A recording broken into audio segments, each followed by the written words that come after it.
شبی گزرا نقل اڑیا پانی پوری شب لگاتار روشنی سے نکھائی گئی تھی، ہر طرف شاہناموں کی گونج تھی، اور میرب صرف اور اس مشاعرے سے اپنی زندگی کی سب سے خوبصورت خواب کی تعبیر کر رہی تھی۔ وہ آہستہ محبت کرتی تھی اور آج ان کے نکاح کی بات تھی، لیکن اس بات سے بغیر تھی کہ وہ یقین اندھیرے میں ایک طوفان چلنے لگ رہا تھا۔ ضیاء شاہ، جس کی آنکھوں میں خون اٹھ رہا تھا، اپنے ہاتھ میں پکڑے پستول کو دیکھ رہا تھا۔ حارث اس کے سامنے خوف سے کانپ رہا تھا۔ ضیاء، خدا کے لیے مجھے چھوڑ دو، میری مجھ سے محبت کرتی ہے، حارث نے گھبراتے ہوئے کہا۔ ضیاء کے ہونٹوں پر ایک سرد اور ہولناک مسکان ٹوٹی۔ اس نے حارث کے گریبان کو جکڑا اور اس کے کان کے پاس جھک کر سر گوش کیا۔ محبت؟ ضیاء شاہ کی پسند پر نظر ڈالنے سے پہلے تم نے اپنی بات نہیں سوچی حارث؟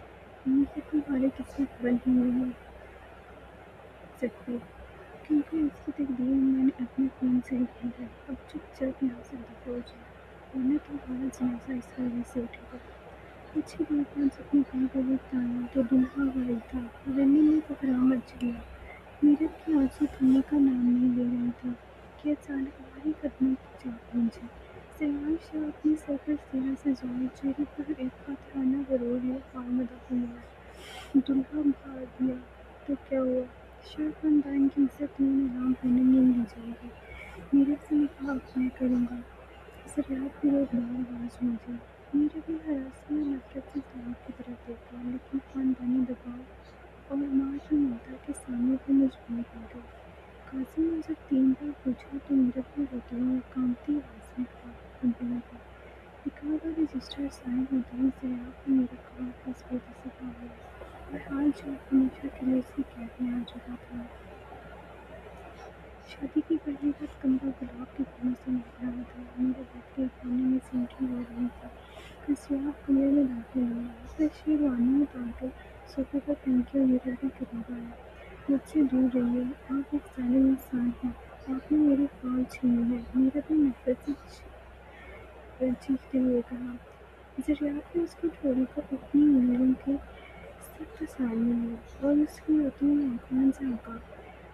خواب وہ اچھے ہوتے ہیں میرب جو پورے ہوں۔ حارث ایک سیاح تھا اور ضیاء اشارہ کر رہا تھا، یاد رکھو، تم اس کمرے کی اور میری زندگی کی ملکہ ہو، تمہیں مجھ سے جو چاہے مانگ لو، دنیا تمہارے قدموں میں رکھ دوں گا، لیکن اپنی آنکھوں میں کسی اور کا نام مت لانا۔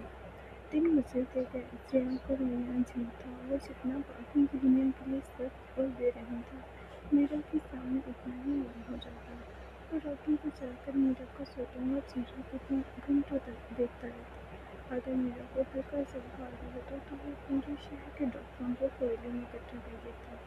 ایک دن میرب نے اسے لے کر ضیاء کے ہاتھ سے جل کا کپ چھین کر فرش پر پٹک دیا اور کہا، میں آپ کی دی ہوئی کسی چیز کو ہاتھ نہیں لگاؤں گا، میں آپ سے نفرت کرتی ہوں ضیاء شاہ۔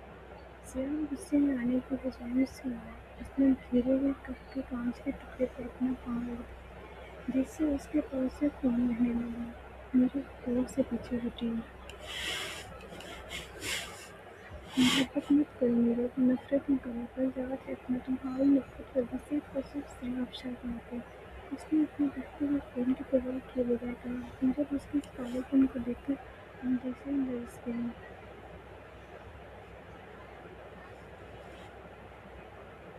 ضیاء کے پاؤں سے نکلتا خون دیکھ کر میرب پاؤں سے پیچھے ہٹنے لگی، لیکن ضیاء نے اسے پیچھے ہٹنے کا موقع ہی نہیں دیا۔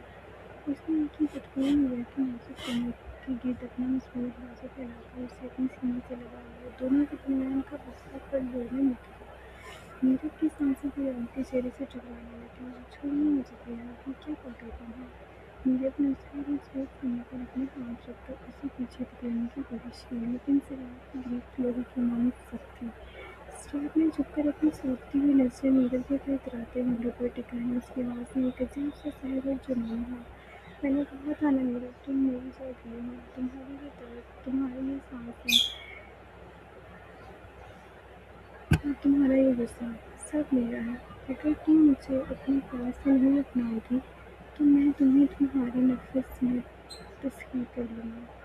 اس نے میرب کے چہرے پر بڑی زور سے اپنی انگلیوں سے پیچھے کیا اور اس کے گال کو چھوتے ہوئے اپنی ریت کی مزید دھیرے کر لیا۔ میرب نے خوف اور ایک انسانی سنکنی سے اپنی آنکھیں بند کر لیں۔ سریات نے جھک کر اس کے کان کے پاس سرگوشی کی۔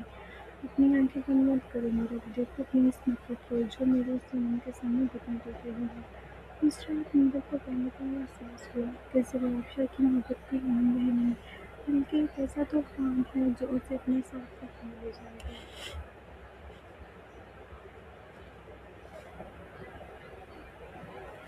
شادی کو 6 ماہ بیت چکے تھے۔ میرب کے دل نے سیاحت کی دیکھ بھال اور اس کے بے پناہ عشق میں ایک انجانی جگہ بنانی شروع کر دی تھی، لیکن وہ اپنی نا کے سبب اس کا اعتراف نہیں کر رہی تھی۔ ایک شام سیاحت کسی بزنس میٹنگ کے سلسلے میں شہر سے باہر تھا۔ حویلی کے پچھلے حصے میں میرب کو کسی کی موجودگی کا احساس ہوا اور جب وہاں پہنچی تو اس کے ہوش اڑ گئے۔ وہاں حارث کھڑا تھا لیکن اس کے تیور بدلے ہوئے تھے۔ میرب، میں تمہیں وہاں سے لے جانے آیا ہوں، میرے پاس سریات کے خلاف سارے ثبوت ہیں۔ حارث نے اس کا ہاتھ پکڑنے کی کوشش کی۔ مجھ سے دور رہو حارث، میں زلیخا شاہ کی بیوی ہوں، میرب نے اپنے ہاتھ چھڑاتے ہوئے کہا۔ حارث نے ایک زوردار دھکا لگایا۔ بیوی؟ وہ زلیخا جس نے تمہیں مجھ سے چھینا؟ میرب تم کتنی بھولی ہو، سچ تو یہ ہے کہ میں نے زلیخا سے 50 کروڑ روپے لیے تھے تمہیں اس کے حوالے کرنے کے لیے۔ میں تو تمہارا سودا کر چکا تھا، لیکن زلیخا نے مجھے مجبور کیا کہ میں سب کے سامنے بھاگنے کا ڈرامہ کروں تاکہ تمہاری نظروں میں میں برا بنوں اور وہ ہیرو۔ حارث بنا خواست میرب کے پاؤں تلے سے زمین میں گر دی۔ اسی وقت حارث نے اپنی جیب سے وہ معاہدہ نکالا جس پر اس کے دستخط تھے۔ میرب نے جب وہ کاغذ دیکھا تو اس کی آنکھوں کے سامنے اندھیرا چھا گیا۔ زلیخا نے اسے زبردستی قید نہیں کیا تھا بلکہ اسے ایک ایسے انسان سے بچایا تھا جو اس کی عزت اور زمین کا سودا کر چکا تھا۔ زلیخا نے میرب کی معصومیت اور اس کے نام کو بچانے کے لیے سارا گناہ اپنے سر لے لیا تھا تاکہ میرب کا دل اپنے پہلے کام سے نہ ٹوٹے۔ میں نے زلیخا شاہ کو کیا کچھ نہیں کہا اور وہ چپ چاپ سب سہتا رہا۔ میرب نے اپنے دل پر ہاتھ رکھا جہاں اب زلیخا کے لیے تڑپ اور پچھتاوا ابل رہا تھا۔ آسمان پر کالے بادل چھائے ہوئے تھے اور تیز بارش شروع ہو چکی تھی۔ زلیخا شاہ حویلی واپس پہنچا تو اس کا چہرہ تھکن سے نڈھال تھا۔ اس نے جیسے ہی کمرے کا دروازہ کھولا، سامنے میرب کو کھڑا پایا۔ میرب کی آنکھیں رونے کی وجہ سے سرخ ہو چکی تھیں اور اس کے ہاتھ میں وہ معاہدے کا کاغذ تھا۔ زلیخا کی نظر جیسے ہی اس کاغذ پر پڑی، اس کا دل بیٹھ گیا۔ اسے لگا کہ اب میرب اسے کبھی معاف نہیں کرے گی۔ تو تمہیں پتہ چل گیا؟ زلیخا نے اپنی آواز کی لرزش کو چھپاتے ہوئے کہا۔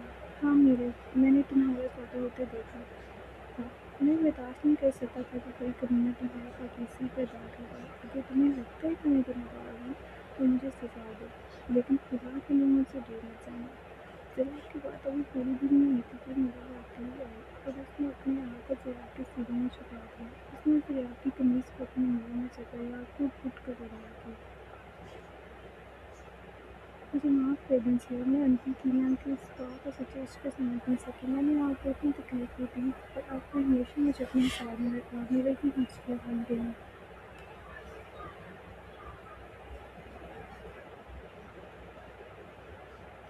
زلیخا نے میرب کے ماتھے پر اپنے لب رکھے تو میرب نے بھی دونوں ہاتھ زلیخا کے گلے میں ڈال دیے۔ پچھتاوے اور محبت کی اس میعاد میں زلیخا کے اندر خوشبو کا ایک نئی آگ بھڑکی۔ زلیخا، میں نے آپ کو بہت دفعہ آیا ہے، درمندہ معافی سے اس کے چہرے کو دیکھتے ہوئے پوچھا۔ زلیخا کی آنکھوں میں محبت کی گہری سرخی اتری ہوئی تھی۔ اس نے میرب کو گود میں اٹھایا اور اسے بیڈ پر بٹھا دیا اور پھر اس کے بالکل سامنے جھکا، اس کی دونوں بازوؤں کو پکڑ کر بیڈ پر ٹکایا اور ان کے چہرے کے اتنے قریب ہوا کہ ان کی سانسیں ایک دوسرے میں ضم ہونے لگیں۔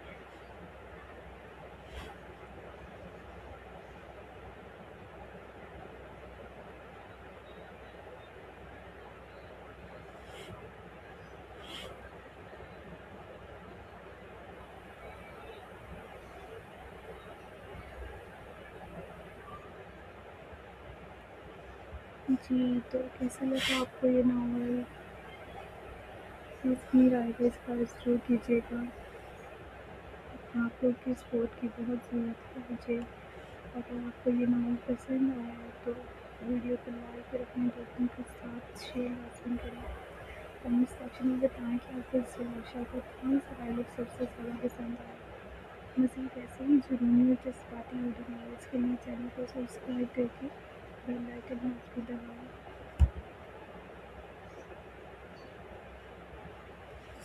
اور نیکسٹ اسٹوری آپ لوگوں کو نیکسٹ نام آپ کو کس ٹاپک پہ چاہیے کامنٹ سیکشن میں کامنٹ کریں کہ آپ کو کس ٹاپک پہ ہماری چاہیے نیکسٹ ہمارا، اور ایپیسوڈ کے بارے میں بتائیں کہ اور جو ہے وہ لانگ ہونا چاہیے یا پھر اتنی شارٹ ایپیسوڈس کافی ہیں.